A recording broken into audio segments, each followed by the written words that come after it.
وَلَقَدْ يَسَّرْنَا الْقُرْآنَ لِلذِّكْرِ فَهَلْ مِن مُّدَّكِرٍ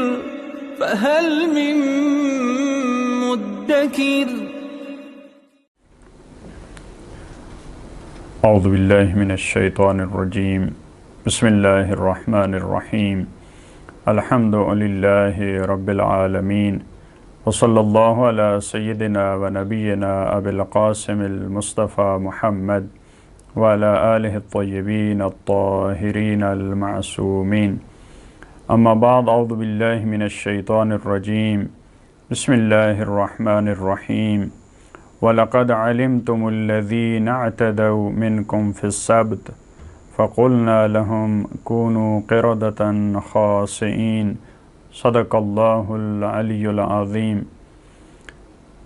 سورہ بقرہ کی ان آیات میں بنی اسرائیل اور پروردگار عالم کے احکامات، انہوں نے کس حکم کو قبول کیا، کس حکم کی نافرمانی کی، پروردگار کے کس دستور کا مذاق اڑایا، کس کی مخالفت کی، ان آیات میں ان کو بیان کیا جا رہا ہے۔ ایک اور بنی اسرائیل کی نافرمانی جس کا تذکرہ آیت نمبر 65 میں موجود ہے، یہ ان کی ہفتے کے دن کی نافرمانی ہے۔ پروردگار عالم نے 6 دن بنی اسرائیل کو، خصوصاً ان افراد کو جو دریا کے کنارے موجود تھے، بعض دوسری آیات میں اس کو ایسی آبادی کے نام سے یاد کیا ہے، حاضرۃ البحر۔ حاضرۃ البحر یعنی جو دریا کے کنارے موجود تھے، جو سمندر کے کنارے تھے۔ ان افراد کا ظاہر ہے ہر فرد کا امتحان اسی جہت سے پروردگار لیتا ہے جو اس کے لیے مشکل ہو۔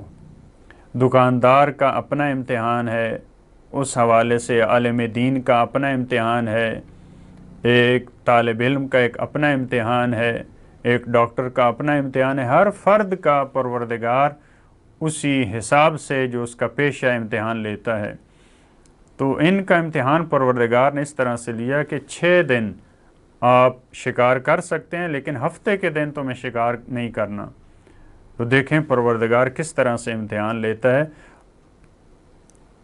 سورہ اعراف میں تذکرہ ہے کہ ہفتے کے دن بہت زیادہ مچھلیاں پانی کی سطح پہ آ جاتی تھیں اور ان کا جی للچانے لگ جاتا تھا کہ اتنی مچھلیاں ہم کیسے چھوڑیں۔ ہفتے کے دن کے علاوہ وہ نظر نہیں آتی تھیں۔ تو بعض دفعہ آج بھی ممکن ہے ایسا ہو۔ مثال کے طور پہ ایک دکاندار ہے، نماز کا ٹائم جب ہوتا ہے ظہرین کا، ممکن اس کے پاس بہت زیادہ گاہک آ جائے، بہت زیادہ اس کے پاس رش ہو جائے، لیکن جب نماز کا ٹائم نہیں ہوتا تو اس کے پاس کوئی خریدنے کے لیے نہ آئے۔ پروردگار بھی اسی طرح سے امتحان لیتا ہے۔ تو ان کو منع کیا تھا، انہوں نے مختلف چالیں چلیں کہ اس نافرمانی سے بھی بچ جائیں اور مچھلیاں ضائع نہ ہوں، یہ بھی ہاتھ سے نہ جائیں۔ لہٰذا یہ اس پانی کے کنارے گڑھے کھودتے تھے، بڑے بڑے، پانی انہی میں آ جاتا، مچھلیاں بھی ظاہر ہے اسی میں آ جاتی، اور یہ کہتے تھے کہ ہم نے تو ہفتے کے دن شکار نہیں کیا۔ مثال کے طور پہ ہم نے تو اتوار کے دن آ جاتے، اگلے دن یا ہفتے کی غروب مغرب کے ٹائم آ جاتے اور کہتے کہ ہم نے تو اس دن شکار نہیں کیا۔ یہ بھی ایک قسم کے ہیلے کے ذریعے، ایک چال کے ذریعے، مکر فریب کے ذریعے یہ سمجھ رہے تھے ہم پروردگار کو فریب دے لیں گے، جیسے کہ منافقین کی صفات میں کہا تھا کہ وہ سمجھ رہے ہوتے ہیں کہ ہم اللہ کو دھوکہ دے رہے ہوتے ہیں، یہ سمجھ رہے تھے کہ ہم خدا کو دھوکہ دے رہے ہیں، حالانکہ اپنے آپ کو دھوکہ دے رہے تھے۔ تو اس آیت میں فرمایا وَلَقَدْ عَلِمْتُمُ الَّذِينَ اعْتَدَوْا مِنْكُمْ، اور بالتحقیق تم جانتے ہو ان لوگوں کو جنہوں نے حد سے تجاوز کیا، اعتدوا، جنہوں نے نافرمانی کی، حد سے تجاوز کیا، منکم، تم میں سے، فی السبت، ہفتے کے دن میں۔ جس کی ہم نے وضاحت کی کہ ہفتے کے دن ان کے لیے منع تھا شکار. فقلنا لہم، اب اس کی سزا پروردگار نے ان کو کیا دی؟ ہم نے کہا ان سے کونوا قردۃ خاسئین، کہ تم بندر بن جاؤ، ایسے بندر جو انسانوں سے دور ہوں، خاسئین جو دھتکارے گئے ہوں، جو راندہ ہوں. یہ دیکھیں فقلنا لہم، ایسا نہیں ہے کہ پروردگار نے کہا ہو، پروردگار کا کہنا یعنی ہم نے یہ ارادہ کیا، یہ تمہاری سزا قرار پائی کہ تمہیں ہم نے بندر بنا دیا، تمہاری شکلیں تبدیل ہو گئیں. لہٰذا بعض روایات میں ہے کہ ان کو بندروں کی شکل میں ان کو پروردگار عالم نے مسخ کر دیا. البتہ بعض مفسرین نے کوشش کی ہے اس کی تعویل کرنے کی کہ یہ دلی طور پہ ان کا جو باطن ہے ان کا وہ بندروں کی طرح ہوا، لیکن ظاہر آیات یہی کہہ رہی ہیں کہ یہ ظاہری طور پہ مسخ ہو گئے، کیونکہ اگلی آیت میں فرمایا کہ ہم نے ان کو نشان عبرت بنا دیا. اور دیکھیں بہت سارے اور حیوانات بھی روایات میں ہیں کہ یہ انسان تھے، اللہ کی نافرمانی کی وجہ سے ان کو مسخ کر دیا گیا، ان کی شکلیں بگڑ گئیں. ان کو بندر کیوں بنا دیا پروردگار عالم نے؟ شاید اس کی وجہ یہ ہو کہ بندر بہت زیادہ نقلیں اتارتا ہے، مذاق اڑاتا ہے، کیونکہ یہ اللہ کی نعمتوں کا مذاق اڑاتے تھے، خدا کے احکامات کا مذاق اڑاتے تھے. جیسا بعض روایات میں ہے کہ جب ان کو گزشتہ آیات میں گزرا، جب ان کو کہا تھا دروازے سے گزریں آپ حتتن کہتے ہوئے، تو انہوں نے ہنتا کہنا شروع کر دیا، یعنی پروردگار کے احکام کو بگاڑنا شروع کر دیا، اس کی نقلیں اتارنا شروع کر دیں، اس کا مذاق اور تمسخر. لہٰذا شاید اس وجہ سے ان کو بندروں میں تبدیل کر دیا. فجعلناہا، اور ہم نے اس مسخ شدہ جماعت کو نقالا لما بین یدیہا، ہم نے ان کو نشان عبرت بنا دیا. لما بین یدیہا، ان کے لیے جو ان کے سامنے تھے، یعنی اس وقت اور موجودہ ان کا جو دور تھا، اس وقت کے جو افراد تھے، اس وقت کی جو آبادیاں تھیں، ان کے لیے ان کو نشان عبرت بنا دیا. وما خلفہا، اور فقط یہ اس دور میں نہیں رہے، اس کے بعد کے افراد جو تھے ان کے لیے بھی نشان عبرت رہے. وموعظۃ للمتقین، اور متقین افراد کے لیے یہ باعث واعظ و نصیحت تھے.